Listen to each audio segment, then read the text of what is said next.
November 2004, I had just taken over of command of Strike Fighter Squadron 41, the Black Aces.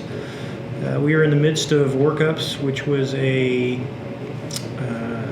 kind of a ref tray Comp 2X. It was a 2-month at-sea period from the beginning of November until just before Christmas.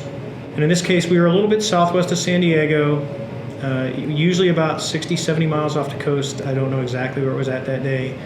And we were getting ready to do an air defense exercise. In this event, we rendezvous at the cap, so we're going to come off the aircraft carrier, we're going to climb up to 20,000 feet, we're going to go to our point about 40 miles south, and we're going to hold, wait for the other airplane.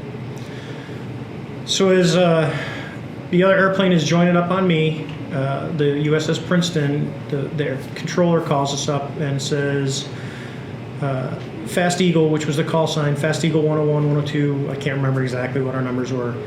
They said, hey, we're going to cancel the air defense exercise and we have real world tasking. And I said, okay. And they gave us a vector 270, which means go west, and they start calling out the intercept. We had our radars made at about 20 miles and we're looking out. So we've got a pretty good swath of the air that we're scanning. As we start tracking out to the west, they're calling, hey, 30 miles, and they're giving us it's called a broad bearing range and altitude. So they're saying, hey, contact is 270, 30, 20,000. So they start going, they go, hey, 20 miles, still nothing, we're not seeing anything on the radar. 10 miles, we're not seeing anything on the radar. Well, they get to a point where they call merge plot, which means the contact that we're trying to see and us are inside the resolution cell of the radar, which means they can't discern the two of us. They just see one blob. So as we're flying and we're still heading west, we start looking around because we're merged plots. Now you're into a visual arena. You're not as much worried about your radar. Plus the Wizzos are going to do the radar stuff, but they're still looking out. And I look out the right side and I see something in the water, and it looks like about the size of a 737 in the water pointing east. So you don't see an airplane, but if you've ever been out to sea with like an underwater seamount, as the waves come and there's something right under the surface, they'll break. Same thing that happens on shore. You'll break and you'll get whitewater. So this thing looks kind of like that shape. Looks, really like if you put a 737 about 10, 15 feet under the water, the waves are going to crash over the top and you're going to get this whitewater.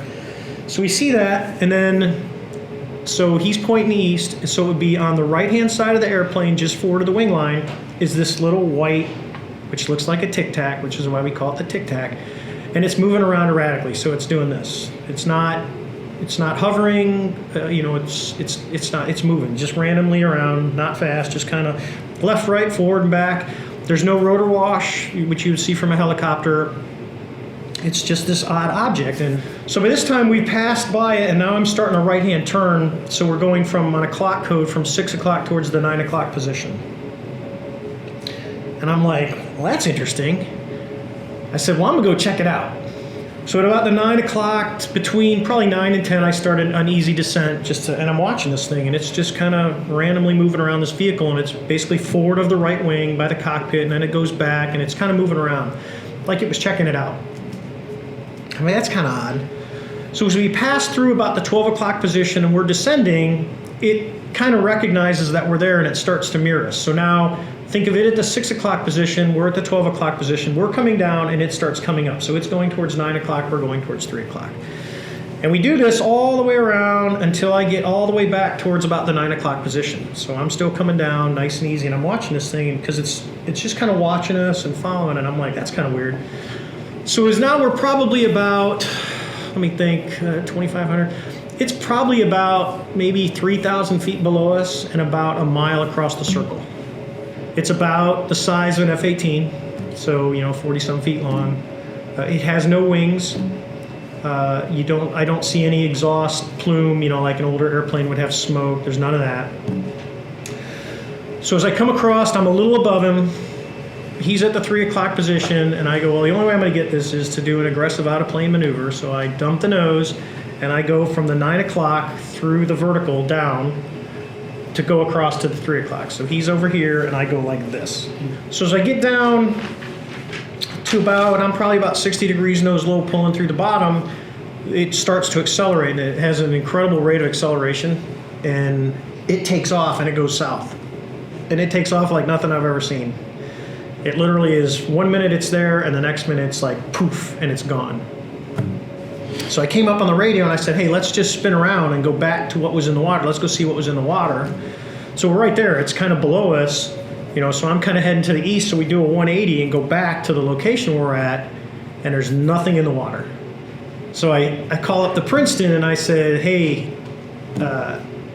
do you guys have all this? And I was talking back and forth to the controller. We got into more detail of, hey, we've been tracking these things. They've been dropping from 80,000 feet. They come straight down. They hang out at about 20,000 feet. They'll monitor. They'll just sit there. We've had nothing airborne. And then when they're done, they go straight back up and they disappear. So I said, okay. I said, well, we're going to head back to our cap, which we're about 60 miles away, which doesn't take long in an airplane. So we start going back to the cap, and the Princeton controller calls us up and he says, hey, I'll never forget it. He goes, sir, you're not going to believe this. I said, what? He says, that thing is at your cap. It's hanging out right where you're supposed to be.